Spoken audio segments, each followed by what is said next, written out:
La Bible dit dans le verset. Alléluia.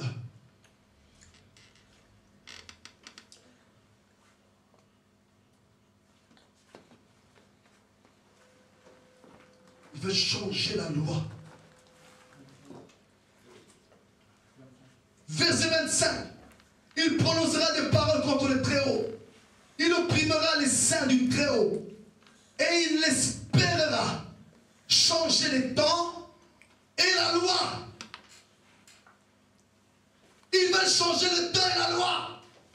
Ça veut dire, ils ne sont pas contents de la manière. Alléluia. Dans l'ancien des jours, est en train de diriger les choses, Pasteur Moïka. Parce qu'on dit, il prononça des paroles contre le Très-Haut. Mais qui est le Très-Haut? Dans le verset 9, je regardais, pendant que l'on plaçait des trônes, et l'ancien des jours s'assit, son vêtement était blanc, comme la neige, et les cheveux de sa tête étaient comme de la laine pure. Il prononce des paroles blasphémantes, contradictoires, arrogantes, contre l'ancien des jours. L'ancien des jours, dans le français courant on dit,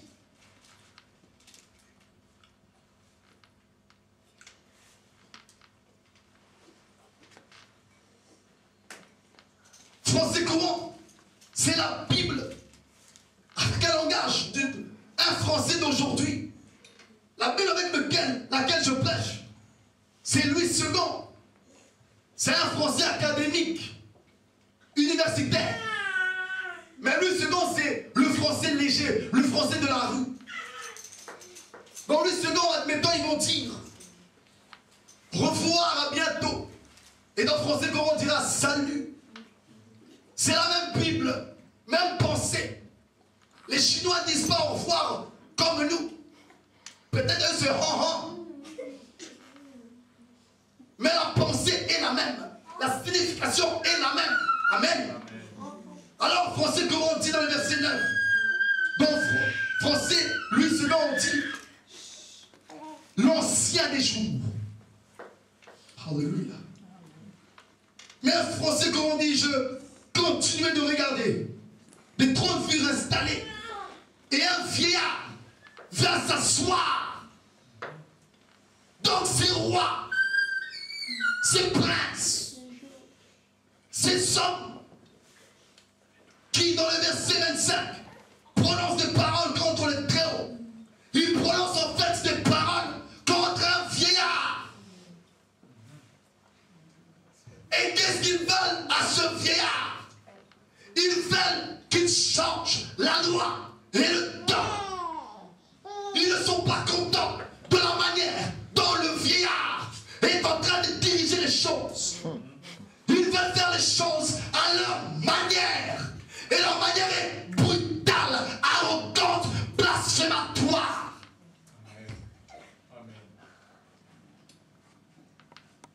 Irrespectueux.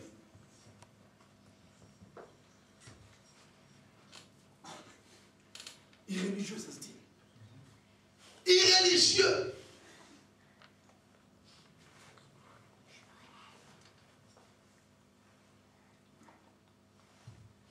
Mes amis, la personne qui sont en train de menacer là, c'est pas n'importe qui. C'est Dieu en position, en image d'un vieillard. Il ne respecte pas le vieux. Il ne respecte pas les aînés. Voilà à quoi tu es semblable. Quand tu manques de respect à un vieillard, tu es poussé par des démons. C'est poussé par Satan. La Bible dit, Michael, dans Jude, Moïse est mort. Le corps de Moïse a disparu. On retrouve son corps. Dieu envoie Michael va, prends-moi le corps de Moïse et amène-le au ciel. Mais la Bible dit, Satan le diable se disputait le corps de Moïse avec Michaël. Satan n'était pas d'accord. La Bible dit, Michaël a laissé le corps chez Satan. Il a dit que Dieu te réprimande. Je ne porterai pas un jugement injurieux sur toi. Pourquoi? Parce que selon la hiérarchie spirituelle, Satan était avant Lucifer. Et Lucifer était le boss des anges. Lucifer était le chef des anges. C'était Lucifer qui dirigeait les anges. Il était leur grand. Quand bien même il s'est égaré, il est devenu Satan. Tu ne l'injures pas. C'est dans la Bible. Quand bien même il est devenu méchant et mauvais, Michaël ne l'a pas injurié. Parce qu'il sait, cet homme, c'est un chef. Il est mon aîné. Il maîtrise ces choses mieux que moi. À moi, Dieu m'a jamais dit, l'ange de lumière, l'ange de l'aurore, c'est un Lucifer.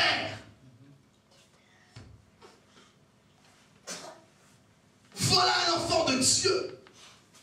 Il ne manque pas de respect. Un vieillard égaré, Satan. Alors qu'il aurait pu ouvrir sa bouche. Et toi, Satan, tu es un égaré. Fais attention. Moi, je suis Michaël. Ça veut dire qui est comme Dieu. Tu es égaré, fais attention. Non. Il s'est tué. Il est parti. Ça veut dire, il n'a pas voulu un débat. Il n'a pas voulu faire un débat public. Il n'a pas voulu se disputer avec lui. Je veux pas de problème. Voilà dans Daniel 7. Il manque de respect à un vieillard. Ils veulent régner. Ce ne sont pas des démons. Ce n'est pas Satan. C'est des royaumes. C'est des hommes. Mais ils veulent régner d'une mauvaise manière. Quand bien même tu as un don, on dit qu'ils étaient redoutables. Quand bien même tu as un don puissant, redoutable, respecte le vieux. Respecte l'aîné. Tu peux être un pasteur qui ressuscite les morts. Et tu as en face de toi un pasteur vieux. Respecte-le. Ne te crois pas supérieur à lui. Il est entré dans le ministère avant toi. Tu étais dans le sein de ta mère, dans son ventre. Lui, il chassait les démons. Lui, il guérissait les malades.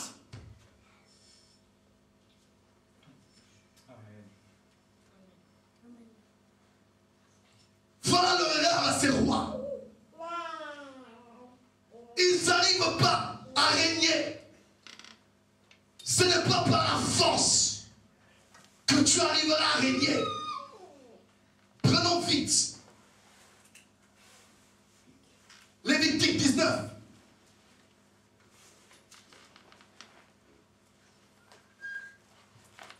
Verset 32.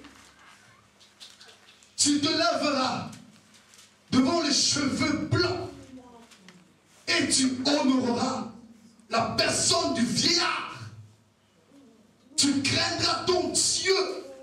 Je suis l'Éternel. Tu craindras ton Dieu. Celui qui se lève devant un vieillard. Celui qui honore un vieux. Il craint Dieu. Amen. Il respecte Dieu. C'est une menace que Dieu fait. Je suis l'Éternel, ton Dieu. Crains-moi. Tu veux me craindre? Lève-toi devant le vieillard. Devant les cheveux blancs. Lève-toi. Lève-toi veut dire sois respectueux, sois poli. Ne manque pas de respect. Honore-le. Dieu n'a pas dit, lève-toi devant un saint vieux. Lève-toi devant un saint intelligent vieux. Non, peu importe. C'est pour tous les vieillards. Dieu n'a pas précisé en disant, tu te lèveras seulement devant les vieux d'Israël. Pourquoi? Parce qu'après on voit, verset 33, si un étranger vient séjourner avec vous dans votre pays, vous ne l'opprimerez point. Cette loi est même pour les étrangers. En Israël, un étranger n'est pas le bienvenu dans le temple des Juifs. Ils sont vus comme des impies, des incirconcis, parce qu'ils ne prient pas le même Dieu qu'Israël. Ils n'ont pas la même loi, ils n'ont pas les mêmes doctrines. Israël pourrait bouder, allez-vous-en. Vous êtes des égarés, vous blasphémez contre Dieu, vous priez des dieux et idoles. Non! Dieu leur dit non! N'opprimez pas les étrangers. Il dit, vous traiterez l'étranger en séjour parmi vous comme un indigène du milieu de vous. Vous l'aimerez comme vous-même, car vous avez été étrangers dans le pays d'Égypte. Je suis l'Éternel, votre Dieu. Tu le traiteras comme un indigène, ça veut dire comme l'un de vous. Traitez-le comme s'il était de votre peuple. Mais qui? Un étranger, un païen, un idolâtre. Quelqu'un qui n'a pas les mêmes pensées que toi. Un pasteur escroc, un pasteur menteur. Aime-le, dit Dieu. Amen. Amen. Ne le maltraite pas. Ne va pas chercher un débat avec lui si tu penses qu'il est égaré. Ne le traite pas comme un impur. Ne le traite pas en ennemi, mais aime-le. Traite-le comme l'un de vous. C'est comme ça que tu sauves une personne égarée. C'est pas en boudant, en lui disant ce que tu fais là, c'est mauvais, Dieu va te tuer, Dieu va te frapper, tu bouffes la dîme des chrétiens. Tais-toi. C'est pas comme ça qu'on sauve. Dieu est saint. Dieu a choisi un peuple saint, Israël. Dieu peut très bien dire, les étrangers ne me prient pas, ils n'invoquent pas mon nom. Maltraitez-les, enseignez-les ma parole. Ça veut dire Dieu accepte même des étrangers, des intrus, des impies au milieu de son peuple. Amen. Alléluia. C'est pas parce que tu vois un pasteur égaré, c'est pas parce que tu as entendu qu'un pasteur a couché avec une femme que tu dois aller le réprimander. Fais attention. N'oublie pas ce verset qui dit, lève-toi devant le vieillard.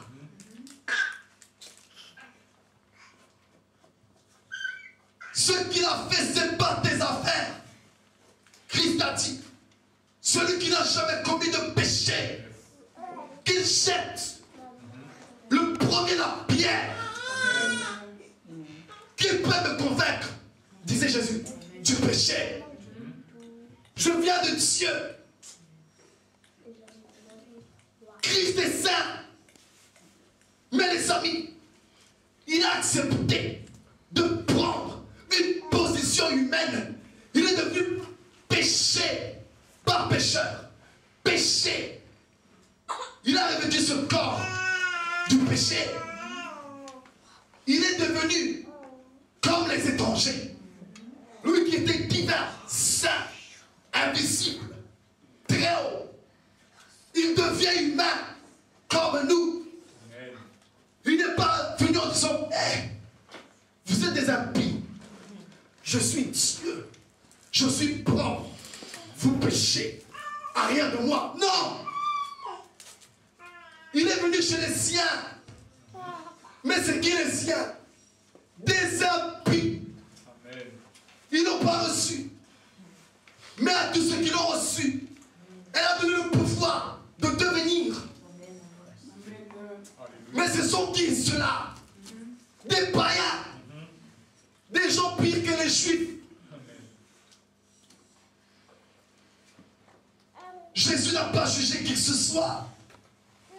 Lisez bien la Bible.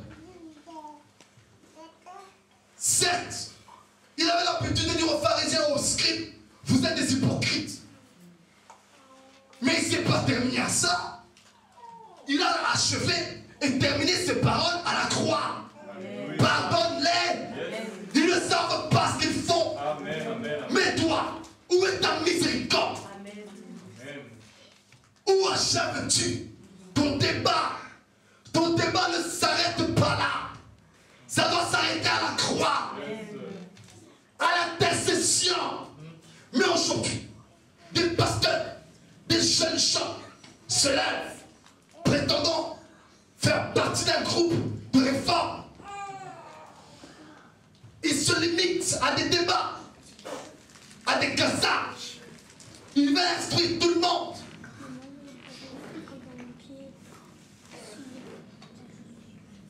Il faut que donner des paroles de menace aux hommes de Dieu égarés.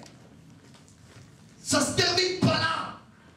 Achève ta course à la croix. En fait, ce n'est pas une parole de menace qui le sauvera. C'est quand ton corps sera crucifié qu'il sera sauvé. Voilà ce que Jésus avait compris.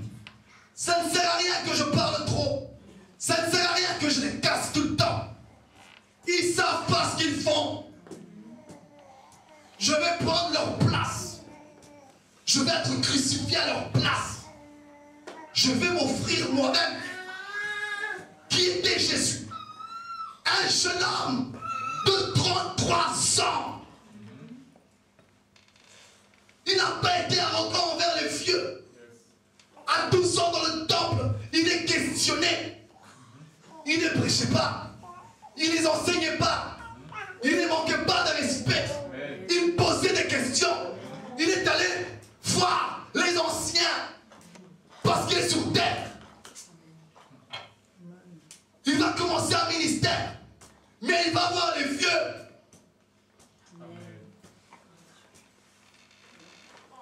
Il est prudent et sage. Jésus n'a jamais fait des débats. Au contraire, c'est les Juifs qui cherchaient les débats. Jésus les fuyait à chaque fois. Il partait parce qu'il voulait à chaque fois coincer Jésus. Bon. Donc détrompez-vous, vous les soi-disant réformateurs. C'est pas Christ qui cherchait les débats.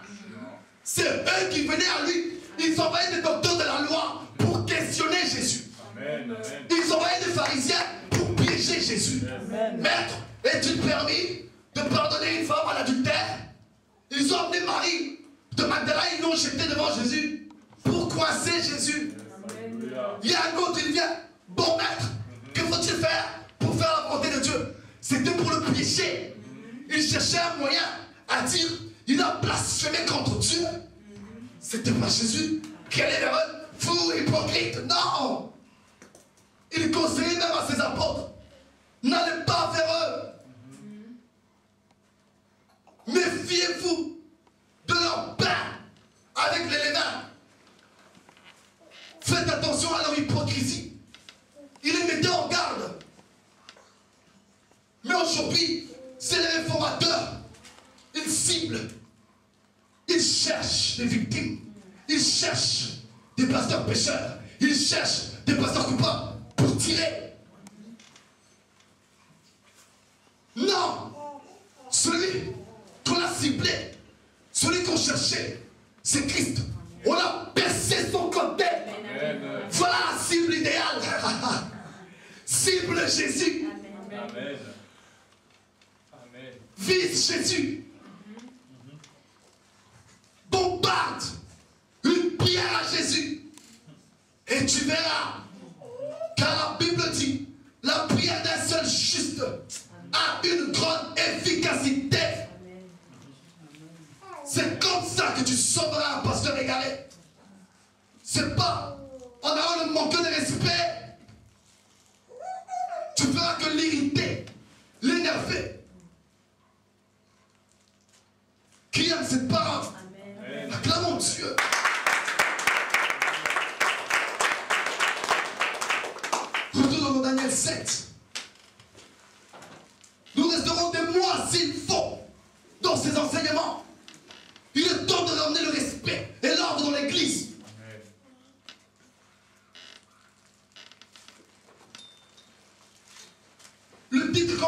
c'est honore l'ancien de ta ville.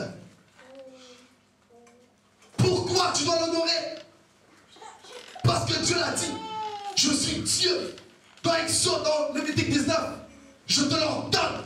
Lève-toi devant le vieillard. Honore-le. Mais dans Daniel, ces 4 rois, ils font quoi? Ils oppriment Dieu. Ils s'élèvent contre Dieu. Mais qui est Dieu? Il est dans quelle position? Vieillard, ancien. Ils sont en train de manquer de respect. Ils sont en train de pécher. Ils ont oublié la loi qui dit honore le vieillard. Et eux, ils veulent faire quoi? Changer la loi. Non, nous on ne veut pas respecter les vieux pasteurs. Non, nous on ne veut pas honorer les vieux. Ils veulent changer la loi. Ce n'est pas la loi de Dieu. Des jeunes qui se lèvent et qui manquent de respect à son grand frère, à sa grand-mère, à sa mère, à son père. Non, ce n'est pas la loi de Dieu. Ne change pas la loi de Dieu. Amen. Amen. La Bible dit celui qui voudra retrancher ou rajouter quelque chose de la Bible, Dieu va retrancher son nom. Amen. Dieu va enlever un fruit de l'arbre au ciel pour lui. Tu seras anathème, tu seras maudit. Ce ne sera pas un homme qui te maudira, c'est Dieu lui-même.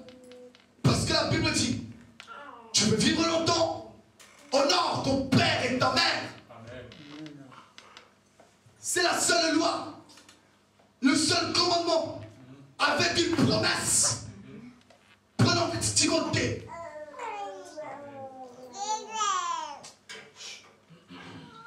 Un Timothée 5, verset 1. Ne réprimande pas rudement le vieillard, mais exhorte-le comme un père. Exhorte les jeunes gens comme des frères, les femmes âgées comme des mères, celles qui sont jeunes comme des sœurs en toute pureté. Dieu dit par son serviteur Paul, Timothée est jeune. Paul dit que personne ne méprise ta jeunesse. Donc on comprend que Timothée est jeune. Et Paul dit à Timothée, son disciple, petit, ne réprimande pas rudement le vieillard, mais exhorte. Voilà ce qu'il faut faire. Ne réprimande pas un vieux, exhorte-le. Pasteur, tu as péché, tu es un homme de Dieu, pourquoi tu fais ça? Tu as un don grand. Voilà ce qu'il faut faire. Exhorte-le. Comment il faut l'exhorter? Comme un père. Donc Paul dit, quand un vieux pêche, ne le réprimande pas. Au contraire, exhorte. Exhorter, c'est le langage prophétique. Parce que dans la prophétie, on reconnaît 3 choses. L'exhortation, la consolation et l'édification. Wow! Voilà la vraie prophétie. Dans la prophétie, il y a 3 règles. Exhortation, édification et consolation. Donc Paul demande à Timothée de prophétiser, d'exhorter, de lui dire, tu es mon père, je t'exhorte, relève-toi, vois-le comme un père. Et s'il est comme ton père, la Bible dit, honore ton père. Donc Dieu te demande de voir le pasteur égaré qui est vieux comme un père. Et s'il est comme un père, ne le manque pas de respect, honore-le. Donc jeune homme, tu as péché. Quiconque manque de respect à un pasteur égaré, il a péché contre Dieu. Dieu ne te dit pas, vois-le comme un ennemi, non. Vois-le comme un père.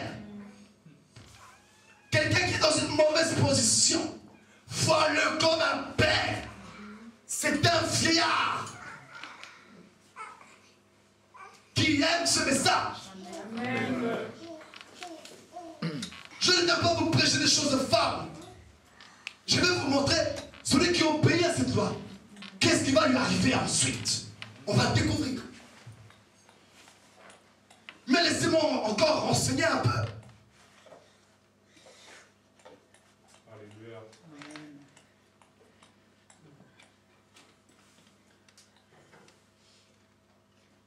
Dans la version anglophone, prends-moi Timothée s'il te plaît. New Living Bible, c'est une version américaine. En français, on dit ne réprimande pas rudement le vieillard. Mais ici, on dit, oh, profond, never speak sharply to an older man, but plead with him respectfully, just as though he were your own father. Never speak sharply. Never. Ça commence par jamais. Tu dois le réprimander. En français, on dit ne réprimande pas durement. Mais en anglais, on dit jamais. Ne réprimande pas. Le vieux. Ne fais pas ça. Ne manque jamais de respect. Un aîné dans ta famille, dans l'église, au travail, au marché. On l'a lu par exemple 19. Même un étranger, même un musulman. Tu vois un vieux papa, respecte-le. Amen.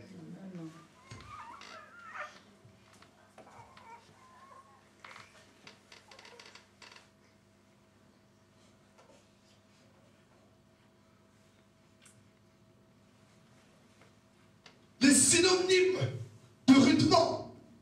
Amen. Amen. Brutalement. Violemment. Sèchement. Donc ne parle pas brutalement. Un ancien, un vieillard qui est égaré, Timothée.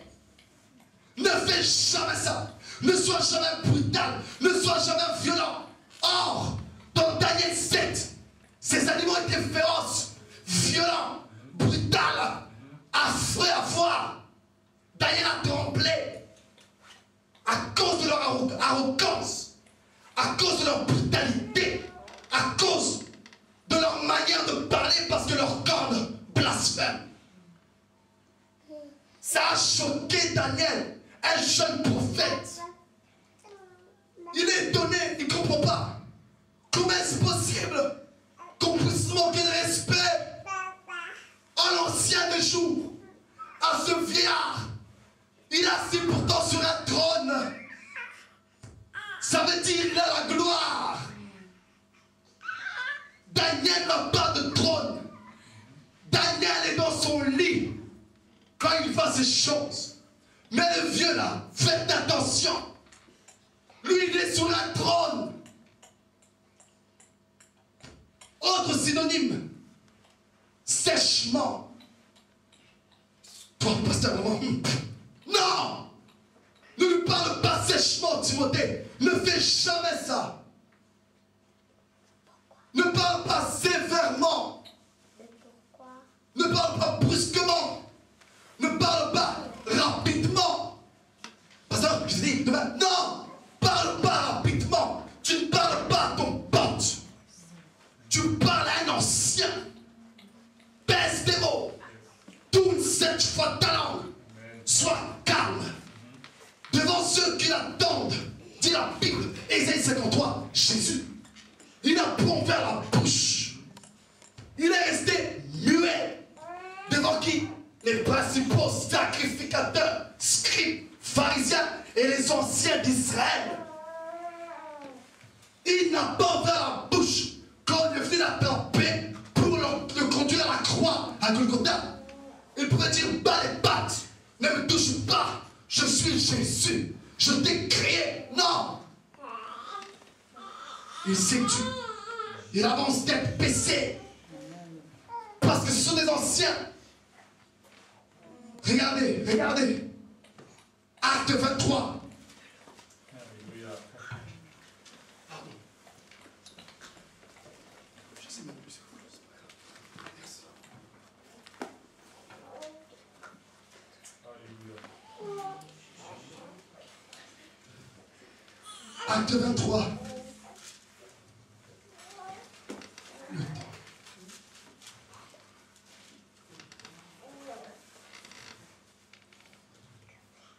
Verset 1. Paul regarde, les regards fixés sur le Sanhédrin, dit: homme frère, c'est en toute bonne conscience que je me suis conduit jusqu'à ce jour devant Dieu. Donc Paul est en train de se justifier en toute bonne conscience. Paul n'était pas brutal. Paul n'était pas agressif. Paul avait une bonne conscience. Il était respectueux. Il dit dans le Sanhédrin, c'est le tribunal des Juifs au temps des rois. Quand on voulait juger un roi ou une haute personnalité qui a péché, qui a blasphémé, on le conduit dans le Sanhédrin. Et dans le Sanhédrin, il y a un groupe politique qu'on appelle scribes, pharisiens, sadducéens. Et les chefs sont des sacrificateurs, des pasteurs. Quels pasteurs? Des pasteurs qui ont crucifié Jésus. Des pasteurs qui faisaient fermer la bouche des apôtres, qui maltraitaient les apôtres. Donc des pasteurs égarés qui n'ont pas la doctrine de Christ. Eux ont la doctrine d'Abraham et de Moïse. Et pour eux, temps pour temps. Ils sont dans la loi. Ils payent les dîmes. Quand une femme pêche, il faut la lapider. Quand un homme pêche, il faut le réprimander. Eux sont encore dans cette loi. Or, il y a une nouvelle loi, une nouvelle doctrine, celle de l'esprit. Alléluia. Voilà où Paul se trouve. Et il dit dans le verset 2, le souverain sacrificateur Ananias ordonna à ceux qui étaient près de lui de le frapper sur la bouche. Mes mains sont propres. Viens. Viens là, s'il te plaît, pasteur. Dis, ma conscience est pure. En regardant là-bas. Ma conscience est pure. Comment on peut frapper quelqu'un, merci, sur la bouche? On frappe sur la joue. Mettez-lui une tube, s'il vous plaît. Merci. On frappe sur la joue. Christ a dit, si on te frappe de la joue gauche, dans la joue droite. Christ n'a pas dit tendez les lèvres. Les lèvres, c'est pour baiser quelqu'un, donner un bisou. C'est pas pour taper. Des combats de bisous depuis quand? Tu tapes quelqu'un avec ta bouche? Non. Lorsque j'étais petit, que je faisais des bêtises, j'ai gardé les traces jusque j'étais dans ma tête. Ma grande sœur est témoin. La manière dont notre mère nous punissait. Je t'assure, tu n'auras plus envie de faire des bêtises. Tu mets tes mains par terre.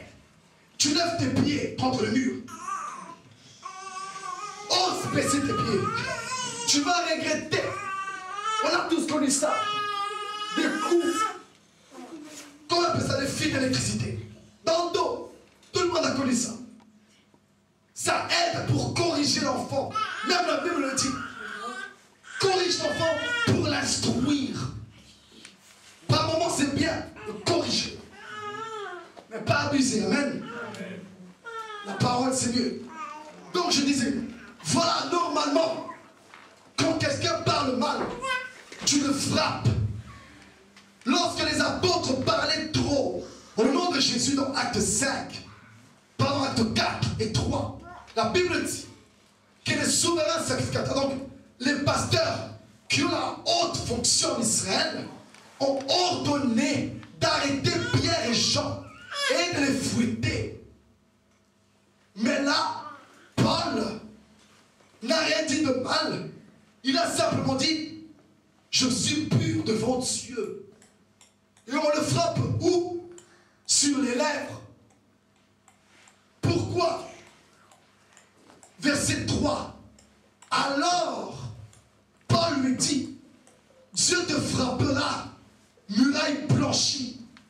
Tu es assis pour me juger selon la loi, et tu violes la loi en ordonnant qu'on me frappe.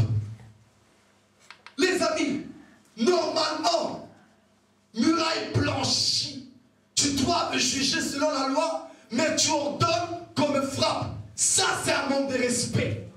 C'est à ce moment-là qu'on aurait dû le frapper. Mais on le frappe quand il n'a rien fait. C'est pas logique. Mais oui, devant Dieu, c'est logique. Parce que Paul est devant un sacrificateur. Quelqu'un d'élevé en Israël. Égaré certes, mais il est élevé. Et Paul ose se justifier devant lui. Tu n'as pas à te justifier devant un ancien. Ensuite, il lui dit, muraille blanchie, Dieu va te frapper. Paul est devenu réformateur. Tu es un pasteur égaré. Tu es un faux archibishop. Tu es un bishop. Tu portes des toges. Paul est en train de le condamner. Dieu va te frapper. Sors du péché. Dieu va te tuer. Menteur, faux pasteur, escroc. Voilà ce que Paul est en train de faire. Mais regardez ce qui va arriver. Verset 4. Ceux qui étaient près de lui dirent, tu insultes le souverain sacrificateur de Dieu. Et Paul dit, je ne savais pas, frère, que ce fut le souverain sacrificateur, car il est écrit, tu ne parleras pas mal du chef de ton peuple. Paul s'est repenti. Paul reconnaît, oh, j'ai fait une gaffe. J'ai manqué de respect à un pasteur de Dieu. Mais ce pasteur en question, il est injuste. Il pêche, il triche, il frappe injustement Paul. Paul ne l'a pas insulté. Paul l'a instruit. Paul l'a corrigé. Paul l'a remis à sa place. Mais lui-même, Paul, quand on lui dit, tu as insulté le sacrificateur de Dieu. Quand bien même il t'a frappé, il est de Dieu. Quand bien même il a péché, il est de Dieu. Amen. Paul a fait une gaffe, il dit, je ne savais pas. Pourquoi? Parce qu'on ne peut pas mal parler du chef de ton peuple. Voilà un homme de Dieu. Amen. Les réformateurs aiment tellement Paul. Mais pour exemple de Paul, Paul s'est repenti. Paul a reconnu qu'il ne peut pas mal parler. Il doit honorer le vieillard. Il doit honorer le sacrificateur. Il doit honorer l'onction supérieure. Alors qu'il est Paul, hein, il maîtrise les révélations. Il maîtrise le domaine spirituel. Lui qui a été ravi jusque dans le 3e ciel. Il est spirituel, Paul. Grand apôtre. Mais son nom veut dire petit. Tu es petit. Tu es jeune. Devant lui, tais-toi.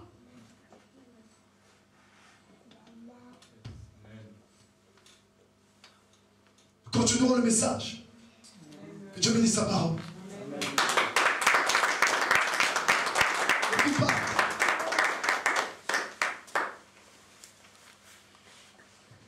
Si je dois finir tout, Daniel 7, on sera encore là jusqu'à 18h. Respectons le temps aussi. Amen. Dans le jour à venir, on découvrira qu'est-ce qui arrive quand tu tu respectes un vieillard. Donc voilà, peu importe sa conduite, peu importe la direction dont l'ancien a choisi, respecte-le.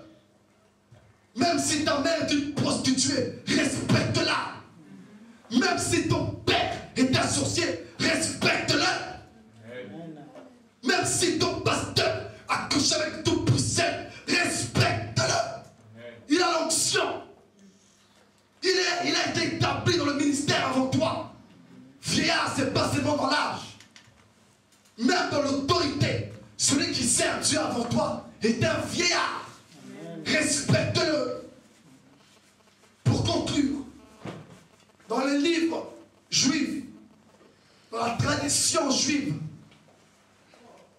dans les deutérocanoniques, dans le livre de Daniel, selon les Grecs, Dieu a établi Daniel à l'âge de 3 ou 4 ans dans le prophétique. Un jour, les anciens d'Israël se sont rassemblés et ils étaient prêts à lapider une femme. Pourquoi? Parce qu'un ancien est venu. Il y avait une belle femme en Israël. L'ancien lui dit, couche avec moi. La femme n'a pas voulu. Un deuxième ancien vient. Il lui dit, couche aussi avec moi. La femme n'a pas voulu.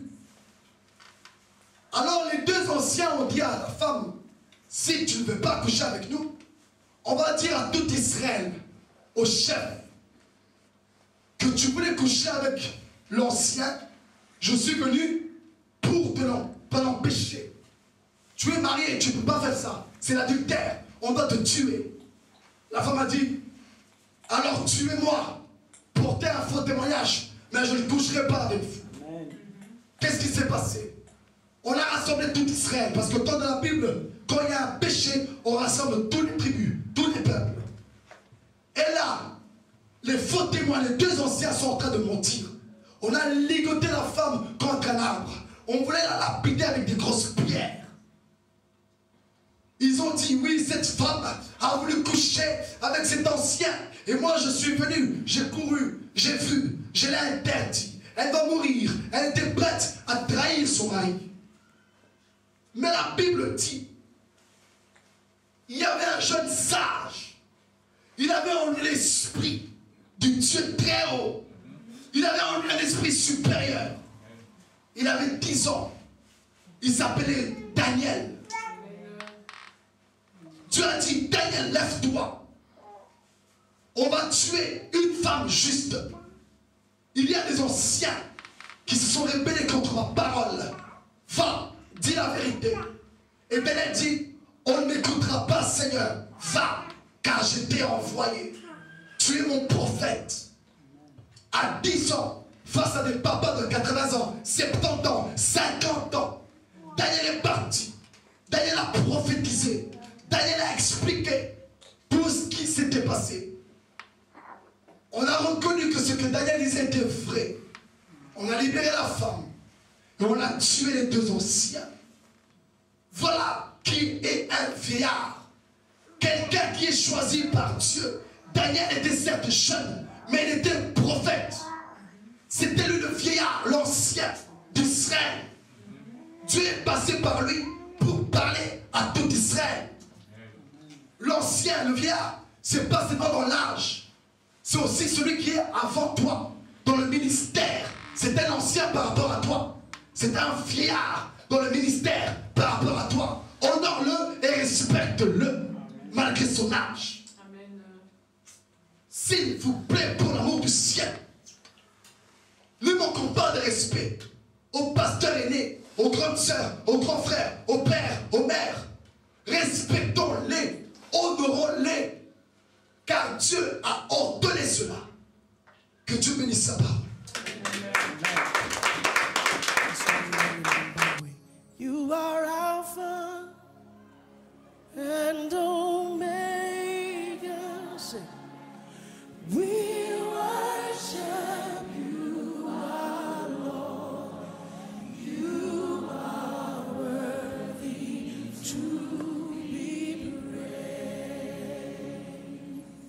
Sing it again.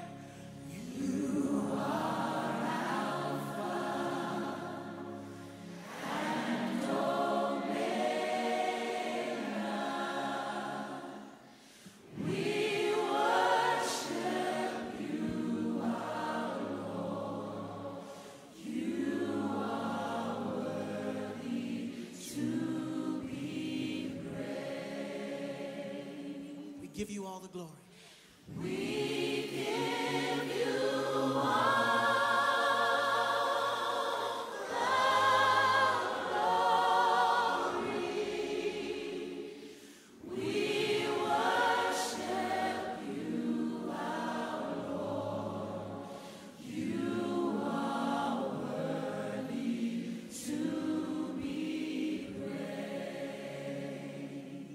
all the glory.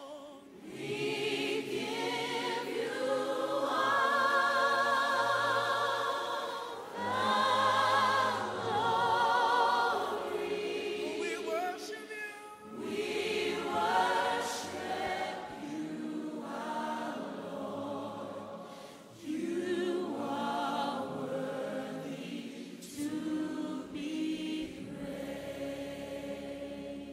Sing, you are Alpha and Omega.